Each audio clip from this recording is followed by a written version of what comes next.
Bueno, el motivo de la visita es trabajar un poco con la Universidad Hebraica y ver con ellos el tema de filantropía y también proveer un servicio a la comunidad, de poder compartir con ellos las nuevas tendencias en el ámbito de la filantropía judía a nivel mundial. Entonces es una doble idea, trabajar con la universidad y por otro lado dar un servicio a la comunidad en su conjunto.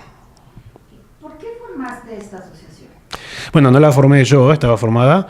Yo fui contratado para dirigirla hace unos 7 años. Y la asociación, el Jewish Funders Network, lo que hace es nuclea a los filántropos judíos de todo el mundo. Tenemos unos 2.000 miembros todo alrededor del mundo, con el objetivo de que la filantropía judía sea mejor, más eficaz, más estratégica y que haya más filantropía judía. ¿Qué tiene de especial los judíos en el tema de la filantropía? La filantropía, la tzedaká, para el pueblo judío es un valor fundamental. Es un valor fundamental. Los judíos tienden a ser más generosos que los otros grupos sociales. Tienen una tradición de donar, de colaborar con la comunidad. Los judíos también donan muchísimo a causas no judías. De hecho, en los Estados Unidos el 80% de las donaciones de los judíos van a causas no judías. Pero también los judíos están experimentando muchísimos cambios en el campo de la filantropía que nos afectan a nosotros mucho más que al resto de la sociedad.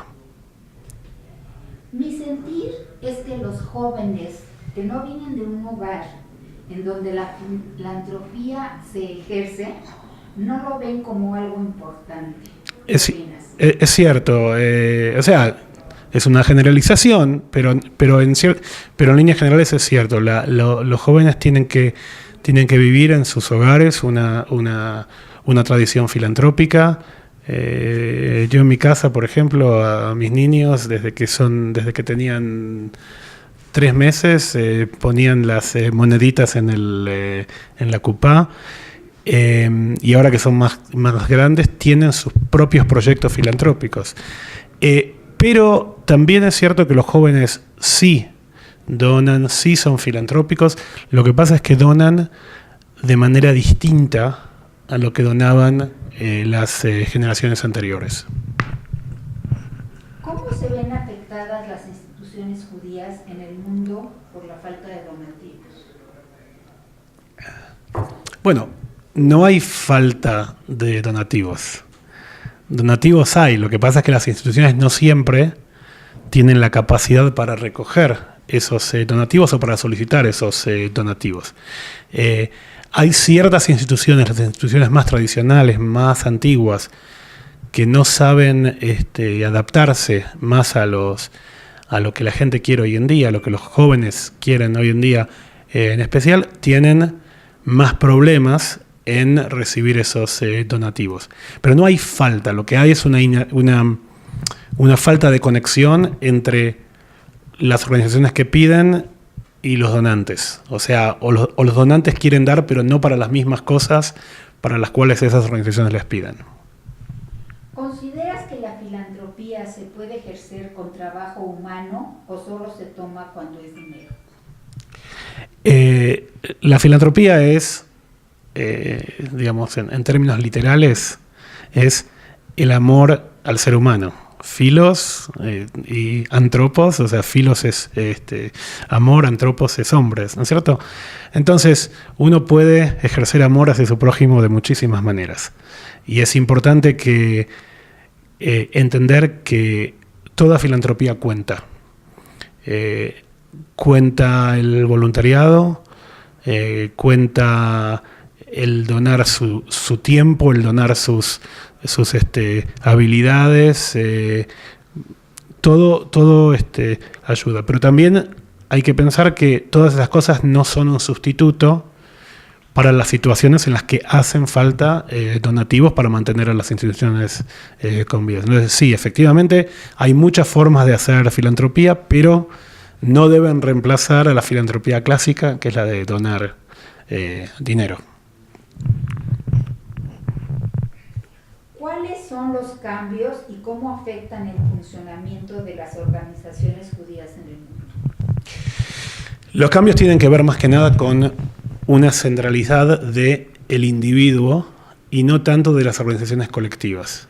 En el pasado, la gente estaba contenta en donar a una organización colectiva, una comunidad, una federación, una comunidad, y dejar que esa comunidad tome las decisiones filantrópicas por él.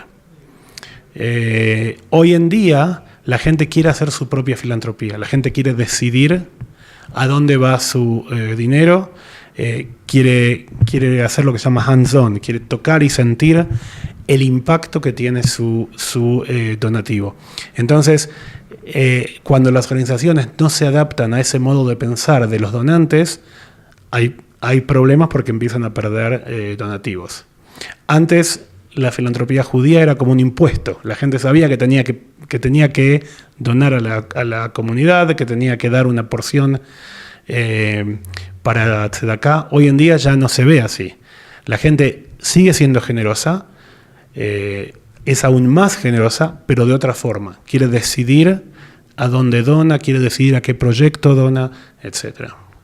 ¿Cuál es tu opinión de la gente que da, que son filántropos, pero que necesitan tener la placa con su nombre, que no es un donativo o anónimo, pero necesitan tener una placa grande? Mucha gente tiene muchas motivaciones para hacer filantropía. El querer una placa no invalida para mí el acto de generosidad.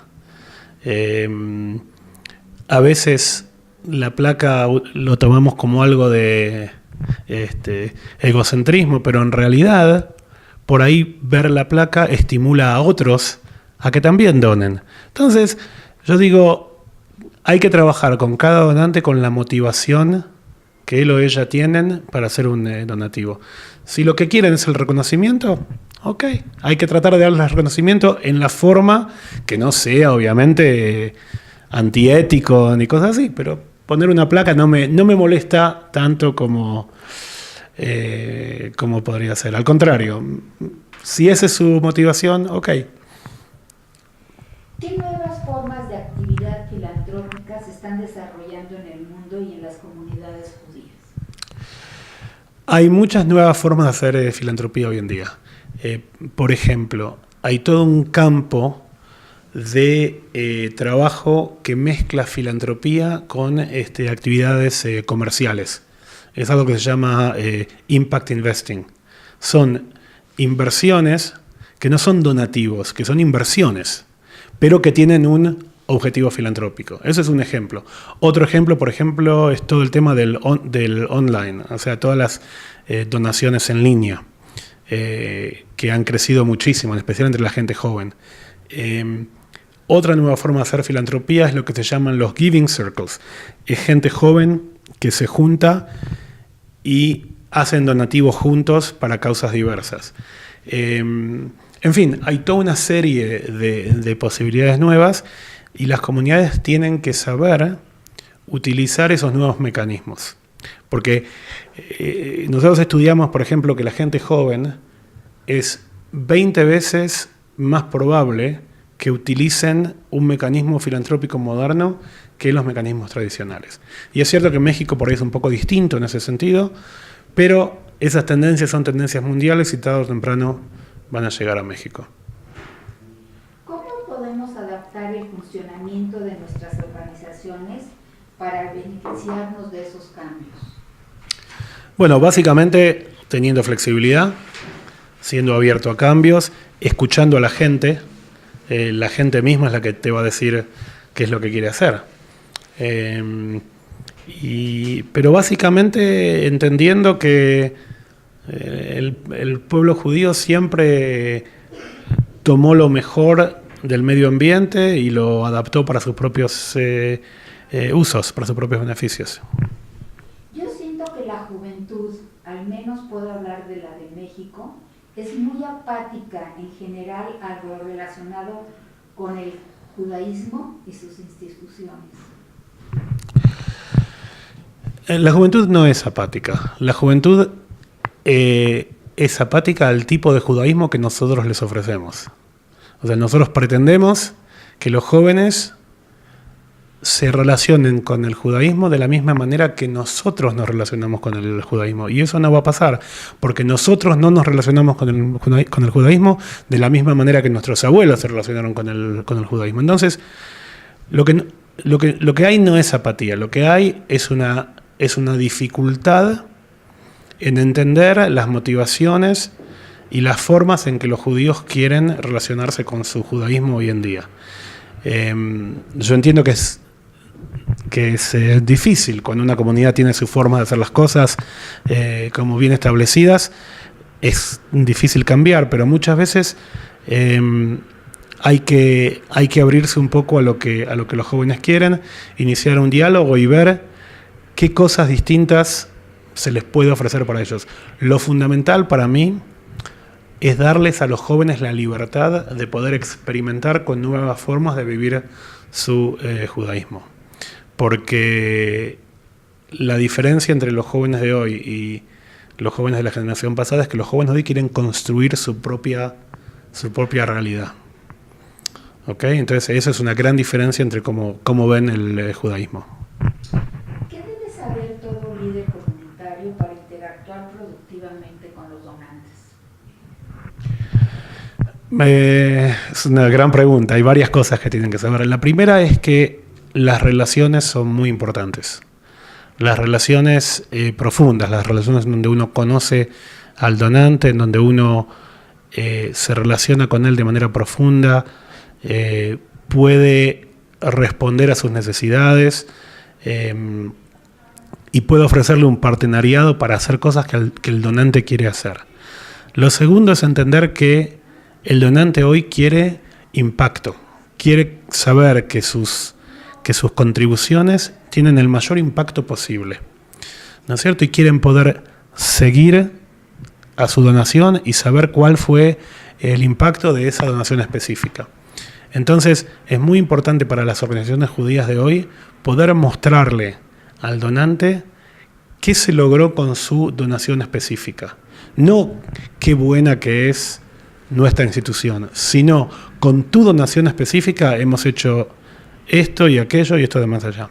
Porque así el donante siente cuál es su impacto específico. ¿Algo más que quieras agregar? No,